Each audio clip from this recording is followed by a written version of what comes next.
नालायक बच्चों, वेलकम है आपका इस वाले सेशन में। देखो इस सेशन को ना मैं सेंसेशनल सेशन बोल रहा हूं, उसके पीछे की वजह है। देखो आपकी ना बिजनेस स्टडीज में एक प्रैक्टिकल क्वेश्चन है जो आपको बहुत डिस्टर्ब करता है। देखो जब क्लास में पढ़ाया जाएगा तो बड़ा इजी लगेगा, लेकिन उसके बेसिस पे लेना पड़ता है आपको डिसीजन।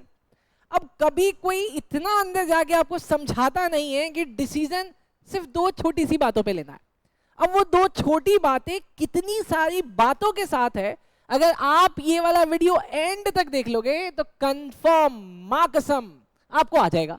बस आपको मेरे साथ ट्यूनिंग मैच करनी है, जो भी बातें मैं बोलूं बस एक बार सुनना है, आपको अपने आप सारी चीजें समझ में आ जाएंगी। तो शुरू करते हैं। जय श्री राम। आ जाओ सर। अब सबसे पहले देखो फाइनेंशियल मैनेजमेंट के अंदर जो चैप्टर 9 है आपका बिजनेस स्टडीज में, उसमें 4 टर्म्स आए। टर्म नंबर 1 आया लिवरेज। अब इस लिवरेज का मतलब क्या है? देखो लिवरेज हम उसको बोलेंगे जो बराबर हो। सर बराबर बोले तो अगला देखो, बराबर बोले तो हर एक कंपनी अपना बिजनेस चलाने के लिए पैसे चाहती है, लेकिन पैसा अवेलेबल है दो चीजों से, या तो आप पैसा ले लो डेट से या आप पैसा ले लो इक्विटी से। दो चीजें हो गई। चलो सर, अब आया ट्रेडिंग ऑन इक्विटी, एक नया टर्म है, इसका मीनिंग थोड़ी देर में। फिर आया EBIT EPS एनालिसिस। ये क्या होता है सरकार? EBIT EPS एनालिसिस, आओ जरा देखो सर। अब EBIT EPS एनालिसिस में EBIT का मतलब है, EBIT stand for earning before interest and tax. Earning before interest and tax. आपकी फर्म डेट से पैसा लिया, इक्विटी से पैसा लिया, लेकिन दोनों से पैसा लेके कमाती कितना है, बांटने के बारे में बाद में सोचेंगे। डन। अच्छा सर थोड़ा सा और डिटेल में जाओ, तो थोड़ा सा और डिटेल में देखो। अर्निंग विदाउट डिडक्टिंग, अब बिना घटाए हुए, ना तो इंटरेस्ट लेस करना है ना तो टैक्स लेस करना है, एंड ऑब्वियस अभी हमें डिविडेंड भी नहीं बांटना है। तो ये मीनिंग आ गया EBIT का। अब दूसरा वर्ड जो आया EPS, अर्निंग पर शेयर। जब भी आपने फाइनेंशियल मैनेजमेंट पढ़ा होगा तो वहां पे ऑब्जेक्टिव आता है वेल्थ मैक्सिमाइजेशन। वेल्थ मैक्सिमाइजेशन का मतलब कि आपका इक्विटी वाला होल्डर जिसने फर्म में मालिक बन के पैसा दिया है, जो रिस्क झेलने को तैयार है, उसकी अर्निंग कितनी होती है। अर्निंग पर शेयर, वो हर एक शेयर में कितने रुपए कमाएगा। तो अर्निंग अवेलेबल फॉर इक्विटी, उनके लिए सबको देने के बाद, मतलब इंटरेस्ट देने के बाद, टैक्सेस देने के बाद जो पैसा बचा, उस पैसे को डिवाइड कर दे नंबर ऑफ शेयर में। लेकिन ये एनालिसिस होती कैसे है? अब जरा उस एनालिसिस के लिए टेबल देखना। एग्जाम में जब भी आपको डिसीजन लेना होगा तो आपको ये टेबल बनानी पड़ेगी। देखो टेबल में कॉलम कितने, 1 2 3। टेबल में रो कितने हैं सर? मैंने बोला 1 2 3 7। लिखना क्या है, ध्यान से देखना, याद हो जाएगा, हाथों हाथ याद करा दूंगा। आपको यहां पे लिखना है EBIT। आपके क्वेश्चन में दिया हुआ रहेगा कि आपकी फर्म ने डेट वालों से पैसा लेके, इक्विटी वालों से पैसा लेके कितने पैसे कमाए। एग्जाम्पल के लिए मान लेते हैं कि आपने 1000 करोड़ कमाए। मैं यहाँ पे लिख देता हूँ, फिगर्स जो है वो करोड़ में। डन। अब इसके बाद सबसे पहले क्या होता है सर, इसमें नंबर 2 में आपको लेस करना होता है टैक्स, कि आपकी फर्म ने, सॉरी टैक्स कह रहा हूं, नंबर 2 में आपको लेस करना होता है बेटा इंटरेस्ट। अब इंटरेस्ट बोले तो जो पैसा आपने डेट से लिया, अब डेट से पैसा लेने पे उन्होंने कितना इंटरेस्ट मांगा, आप उसको यहां पे लेस करें। मैं एग्जांपल के लिए मान लेता हूं कि उन्होंने आपसे इंटरेस्ट लिया 100 रुपए का। अब EBIT में से इंटरेस्ट देने के बाद जो आपके पास बचा वो कहलाएगा EBT, मतलब अर्निंग बिफोर टैक्स। कितना आया सर? वो आया 900। अब आप जाके क्वेश्चन में चेक करोगे कि आपके एग्जाम में जो क्वेश्चन बना है उसमें टैक्स का रेट क्या है, तो अब यहाँ पे लेस कर दो टैक्स। तो सर हमने यहाँ पे माइनस कर दिया टैक्स। मान लेते हैं टैक्स है 30% का इंडिया में, तो 900 का 30% कितना हो गया? 9 3 27, तो ये हो गया 270। तो अब मुझे बताएं आपके पास जो अवेलेबल हुआ उसको हम लोग क्या बोलेंगे? Earning after tax. अब देखो मैंने जो यहाँ पे वर्ड लिखा था ना, अर्निंग अवेलेबल फॉर इक्विटी, इसी को बोला जाता है अर्निंग आफ्टर टैक्स। याद रखोगे? हाँ जी सर, इसको याद रखेंगे। एक एक बार देखना, बिल्कुल बिल्कुल बिल्कुल, एक बार देखोगे याद समझ में आ जाएगा बेटा। अब बताओ ये कितना बचा? ये बचा 630। डन। बोलो बात समझ में आई क्या? अब इसको आपको डिवाइड करना है, डिवाइड किससे डिवाइड करना है? Number of equity shares. अब अगर आपकी फर्म में मान लेते हैं टोटल 1 लाख रुपए इक्विटी से लिए, एक शेयर कितने का है? जनरली आप देखोगे कि आपका जो एक शेयर होता है ना वो कितने का होता है? 10 रुपए का होता है एक शेयर। अब मान लेते हैं एक एग्जांपल के तौर पे कि आपके पास 630 करोड़ का कैपिटल था, 630 करोड़ का। अब एक शेयर 10 रुपए का है तो नंबर कितने हो गए सर? नंबर हो गया 63। तो इसकी अर्निंग कितनी आई? अर्निंग कैसे निकालते हैं? यहाँ फॉर्मूला दिया, earning available for equity divided by numbers of equity share holder. तो आपकी अर्निंग कितनी है? 630 और नंबर ऑफ इक्विटी शेयर कितने हैं? 63। तो डिवाइड कर देंगे तो क्या आ जाएगा? ईपीएस। तो ईपीएस कितना आ गया सर? 10। अब इस टेबल को ध्यान से देख लो बेटा, मैंने क्या बोला? Earning available for equity divided by numbers of equity share holder. तो आ गया ईबीआईटी ईपीएस एनालिसिस टेबल। अब इसी को बोला जाता है ईबीआईटी ईपीएस एनालिसिस टेबल। जल्दी से देखो, जल्दी जल्दी जल्दी। अब देखो सर, इतना समझने के बाद अब आपको थोड़ा सा स्ट्रांग होना है। स्ट्रांग होने के लिए मेरे पास आ जाओ सर इस टेबल में। अब यहाँ पे मैंने आपको ये समझा दिया कि ईबीआईटी ईपीएस एनालिसिस क्या होता है, बात समझ में आ गई। मैं आपको इस लिवरेज का मीनिंग भी बता चुका हूं। लिवरेज का मतलब अगर एक फर्म में उसने अपना कैपिटल को सिर्फ इक्विटी रखा हुआ है, मतलब ये ऐसे होना चाहिए उसने इसको हटा दिया, सिर्फ इक्विटी रखा हुआ, तो बोलेंगे अनलिवर्ड फर्म। मतलब अब आप आ जाओ मेरे इस एग्जाम्पल नंबर 1 पे, सारा कंसेंट्रेशन यहां डाल देना बेटा, ठीक? चलो सुनो example number 1। Sir this is example number 1। P Anand Limited has total capital employed. अब टोटल कैपिटल एम्प्लॉयड का मतलब वो अपनी फर्म को चलाने के लिए टोटल जो पैसा ले रहे हैं, इक्विटी डेट दोनों से मिला के, दोनों को मिला के कैपिटल एम्प्लॉयड बोलते हैं, of ₹30 lakh. Done sir. Tax rate is 30%। Okay. Rate of interest on debt is 10%। मतलब अगर वो अपना 30 लाख डेट वालों से लेंगे तो डेट वाले बोले भैया हम 30 लाख तुमको दे देंगे, लेकिन अपन 10% लेंगे। तो 30 लाख का 10% हो गया 3 लाख साल का लेंगे। आगे EBIT 4 लाख रुपीस। मतलब फर्म अगर 30 लाख रुपए लगा के धंधा चालू करेगी तो वो साल का 4 लाख रुपए कमाएगी। डन सर, सवाल समझ में आ गया। अब यहां पे निकलते हैं 3 सिचुएशंस आर। सिचुएशन नंबर 1, आप मान के सवाल करो कि फर्म के पास कोई डेट ही नहीं है, तो आपको एक वर्ड का मीनिंग मिल जाता है। मतलब ये फर्म कैसी है? Unlevered firm, unleveraged firm. Done. Unlevered firm या अनलिवरेज्ड फर्म, बोलो बात समझ में आई? दूसरा, फर्म कहती है नहीं नहीं हम 10 लाख का डेट लेंगे और 20 लाख का इक्विटी लेंगे। फर्म कहती है नहीं नहीं नहीं हम 20 लाख रुपए का डेट लेंगे और सिर्फ 10 लाख की इक्विटी लेंगे।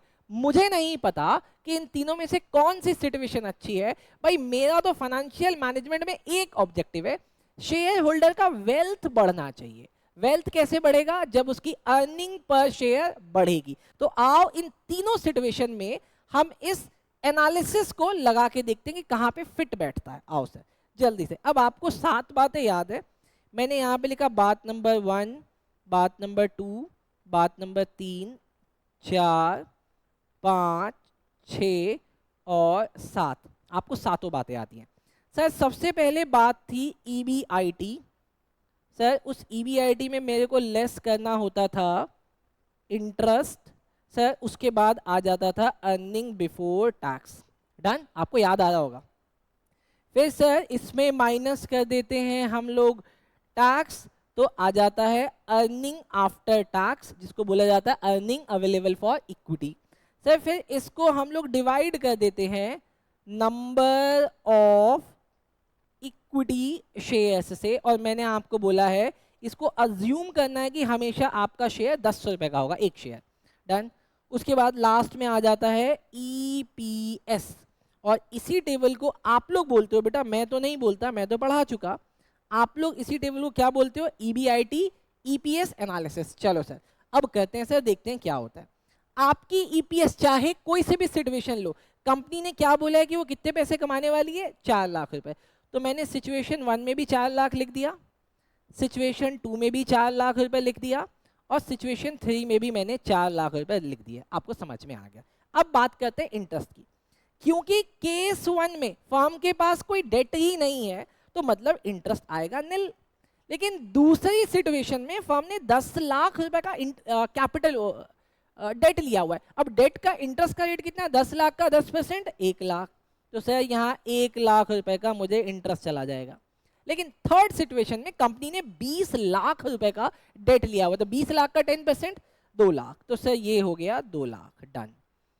अब हम इसको माइनस करके चेक कर लेते हैं कि सर फर्म का अर्निंग बिफोर टैक्स यहाँ पे आया 4 लाख सिचुएशन 1 में, सिचुएशन 2 में 3 लाख आया, सिचुएशन 3 में सर 2 लाख रुपए आता है, डन। सर उसके बाद आता है टैक्स का रेट। टैक्स का रेट कितना सर? 30%। अब 30% के हिसाब से 4 लाख का 30% कितना सर? 1,20,000 रुपए। 3 लाख का 30% कितना सर? सर 3 लाख का 30% हो जाएगा 90,000। सर 2 लाख का 30% कितना हो जाएगा सर? 60,000। अच्छा सर, अब जरा चेक करा दो अर्निंग आफ्टर टैक्स कितना बचा। सर पहले में आ जाएगा 2,80,000। क्या बात है सर, 2,80,000। अगले में आ जाएगा सर 2,10,000, और तीसरे में आ जाएगा 1,40,000, डन। अच्छा, अब मैंने आपको बोला कि आपको अज्यूम करना है। पहले वाले केस में कोई डेट तो था ही नहीं, तो 30 लाख रुपए का क्या है सर? इक्विटी है। तो 30 लाख डिवाइडेड बाय 10, क्योंकि एक इक्विटी शेयर 10 रुपए का है, तो 30 लाख रुपए में कितने इक्विटी शेयर्स होंगे? तो आप 30 लाख को 10 से डिवाइड करो, कितना आ गया? 3 लाख। तो सर यहाँ पे आ गया 3 लाख। अच्छा, अब क्योंकि यहाँ पे 20 लाख रुपए का इक्विटी है, कोई 10 लाख का तो रेट था, तो 20 लाख को 10 से डिवाइड करो तो कितना आ गया? 2 लाख। क्या बात है सर। और सर थर्ड सिचुएशन में इक्विटी कितने की है? 10 लाख की। 10 लाख को 10 से डिवाइड करो तो कितना आ गया सर? 1 लाख रुपए। अब सबको जरा डिवाइड करते हैं। पहले वाले केस में आप 2,80,000 को 3 लाख से डिवाइड करोगे तो आपका आंसर आ रहा है 0.93। दूसरे वाले सिचुएशन में आप डिवाइड करते हो तो आता है 1 रुपए 5 पैसे। 1,40,000 को 1 लाख से डिवाइड करो तो आता है 1 रुपए 40 पैसे। अब मुझे एक बात बताओ, किस केस में इक्विटी शेयर वालों को सबसे ज्यादा अर्निंग पर शेयर हुआ है? Sir that is the third person. Situation third is best. अब बोलो बात समझ में आई? अब देखो इसमें डिसीजन कैसे देना है। अब डिसीजन ऐसे देना है, और वो कौन सी चीज थी जिसने आपको इसके लिए मोटिवेट किया? अब वो एनालिसिस समझना बेटा। ये एनालिसिस यूट्यूब पे कहीं पे भी नहीं है, कहीं पे भी नहीं, कोई आपको समझाने रहा। अब समझना, आप मुझे बताइए कि आपके डेट का रेट कितना था? सर डेट का रेट है 10%। ओके, अब ध्यान से बेटा, डेट का रेट है 10%। ध्यान से, मैंने ना एक देखो यहाँ पे ये ब्लॉक बना के रखा हुआ है, ROI और इंटरेस्ट ऑन डेट। ठीक, देखना। तो मैंने यहाँ पे लिखा डेट का रेट मतलब इंटरेस्ट ऑन डेट। इस डेट का रेट का मतलब है interest on debt. Interest on debt है 10%। लेकिन सर आपके लिए मैं एक नया वर्ड लेके आ रहा हूं, ROI। ROI का मतलब है रिटर्न ऑन इन्वेस्टमेंट। अब आप मुझे सोच के बताना, रिटर्न ऑन इन्वेस्टमेंट कैसे निकलता है? सर इसका फॉर्मूला है EBIT। EBIT upon capital employed. ध्यान से समझना, बस यही है डिसीजन, कैपिटल एम्प्लॉयड। अब आपके केस में आपका EBIT कितना था? सर EBIT आ रहा है हमारा 4 लाख रुपए, डन, सवाल में। और आपका कैपिटल एम्प्लॉयड मतलब डेट प्लस इक्विटी कितना आ रहा है सर? सर वो आ रहा है 30 लाख। सर वो आ रहा है 30 लाख। ठीक, बोलो सर समझ में आया क्या? आप इसको मल्टीप्लाई कर दो 100 से, और आप इसको भी मल्टीप्लाई कर दो 100 से। 100 से मल्टीप्लाई करने का लॉजिक बस इतना है, क्योंकि मुझे उसको कंपेयर करना है डेट ऑफ इक्विटी से। चलो सर, तो जब मैंने मल्टीप्लाई कर दिया तो मेरा आंसर आ गया सर, ये आ गया 13.33%। बोलो बात समझ में आई क्या? डिसीजन यहीं आ जाएगा, आपको ये टेबल करने की जरूरत भी नहीं पड़ेगी। बिना उस टेबल को करे मैं आपको सिखा दूंगा। देखो सर, आओ। अब सर मुझे बताना, 10% बड़ा होता है या फिर 13% 3% बड़ा होता है? सर बच्चे की बात आपने पूछ ली, ऑब्वियसली ये बड़ा होता है। तो जब तक इंटरेस्ट का रेट कम रहेगा और रिटर्न ऑन इक्विटी ज्यादा रहेगी, ऐसे सिचुएशन को हम लोग बोलेंगे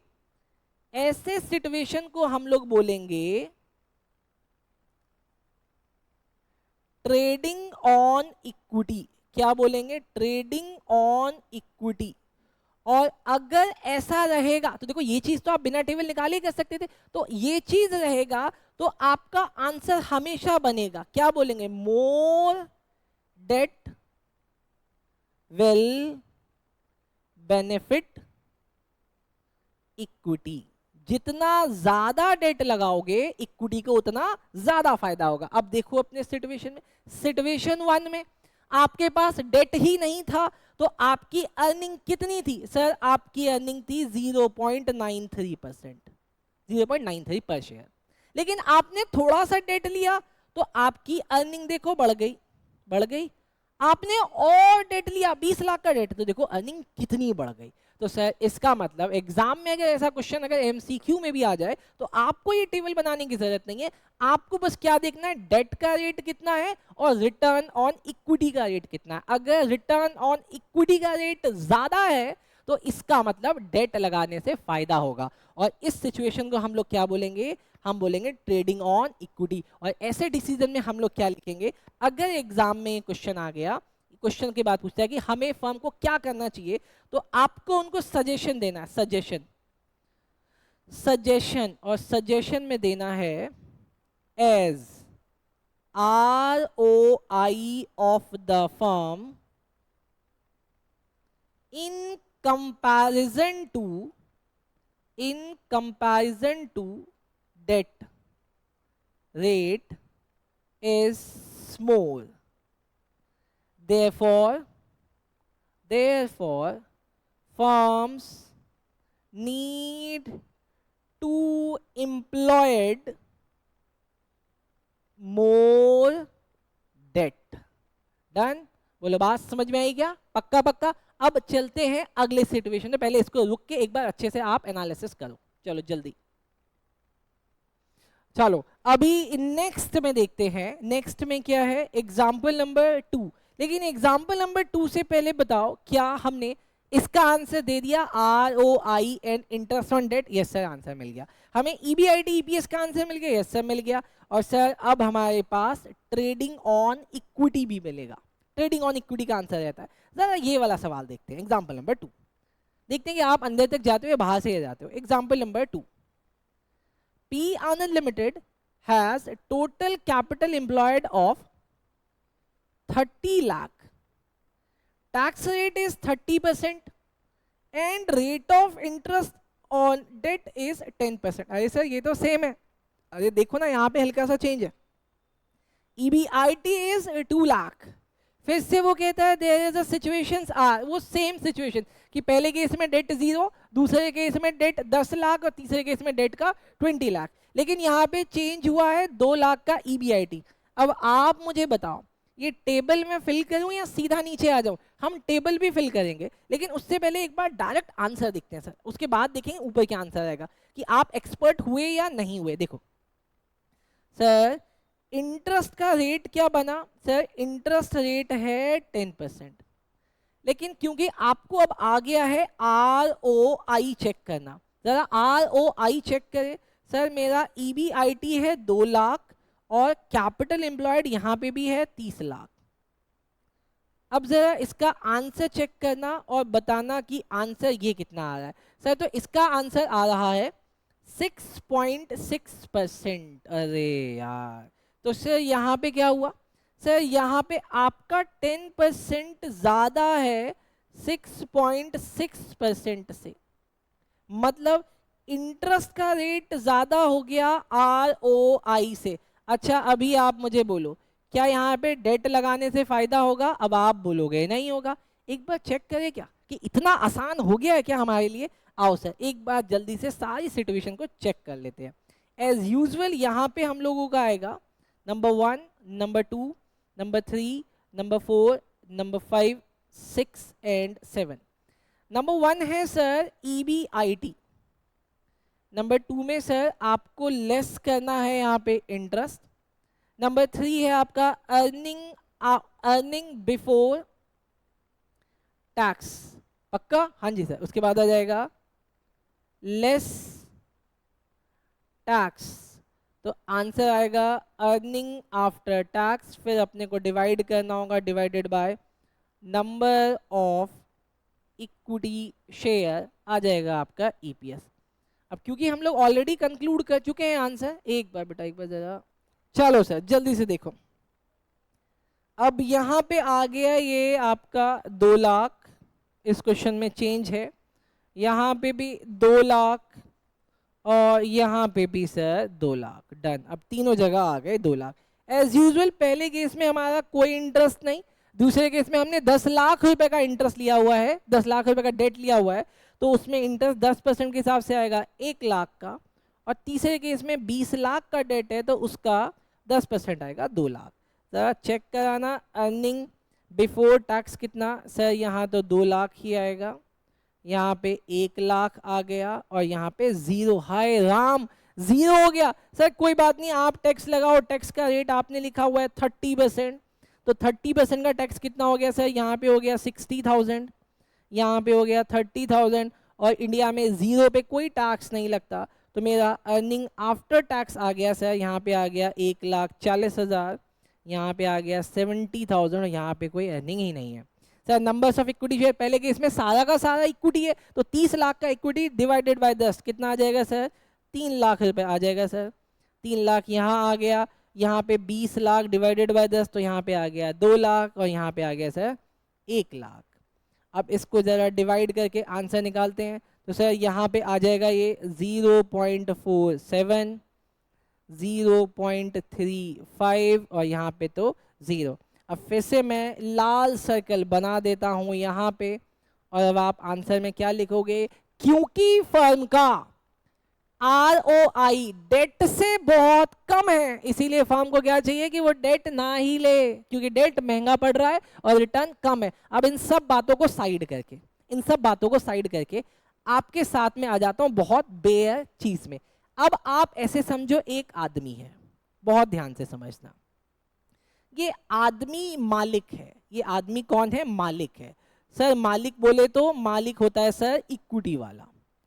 अब इक्विटी वाले को एक बैंक बोल रहा है कि भैया तुमको बिजनेस करना है, कहता है हाँ बिजनेस करना है, तो कहता है कि आप ना मेरे से लोन ले लो। इसने बोला ठीक है लोन दे दो, कहता है लेकिन लोन का जो रेट रहेगा 10% का होगा। उसको कहता है ठीक है। अब मुझे एक बात बताओ, आप इसको मालिक को कौन सा बिजनेस करने बोलोगे? आप मालिक को बोलोगे ना कि भैया कोई ऐसा बिजनेस करो, कोई ऐसा प्रोजेक्ट बनाओ जिसमें क्या हो, आपकी अर्निंग एटलीस्ट 10 से ज्यादा हो। 11% भी होगा तो चलेगा, 12% भी होगा तो चलेगा, लेकिन किसी भी हालत में अगर हो तो 9% वाला बिजनेस मत करना। क्यों? क्योंकि मिलेगा लोन कितने पे, आपको लोन मिलेगा 10% पे, देना कितने पे है, आपको देना है 9% पे, तो बात गलत हो गई। ठीक वैसे ही बेटा यहाँ पे भी आपको डिसीजन लेना होता है EBIT EPS एनालिसिस में।